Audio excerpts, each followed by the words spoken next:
السلام علیکم ورحمة الله وبرکاته. محترم پوښتنه کړې ده چې یو څوک پلار اجازه نه ورکوي د اسکول وایي، نو اوس دی د پلار اطاعت وکړي که دا تعلیم پوره کړي.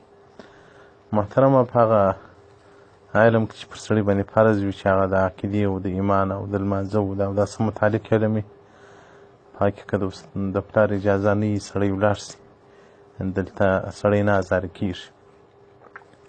او فاته یو هغه عصري علوم دي یا تر ضرورت زیات علوم دي، په هغو کې د پلار اجازه باید لازمي وي. که پلار اجازه نه ورکوي باید نه وکړي، دلته ازاره کېږي. په تاوای هندیه کې وایي که یو سړی په طلب د علم پسې ولاړ شي بغیر اذن والدیه ما سوى اجازه د پلار او د مور و پلار فلا باس به ولم يكن هذا عقوقا، دی عق نه بلل کېږي. په تاوای هندیه جلد 5 صفحه 366 کتاب الکراهیه الباب السادس والعشرون.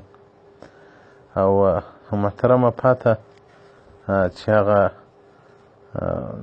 فرضي علم دی په هغه کې نو د پلار او د مور اجازې ته اعتبار نشته،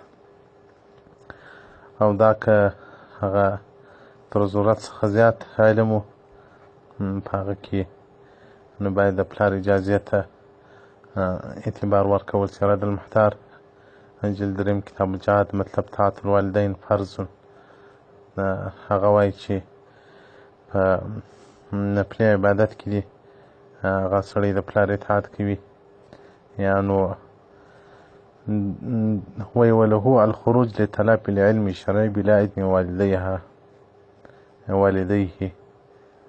وایي ده لره روا ده چې وځي په هغه علم شرعي پسې بې له اجازې د پلاره. رد المحتار جلد 5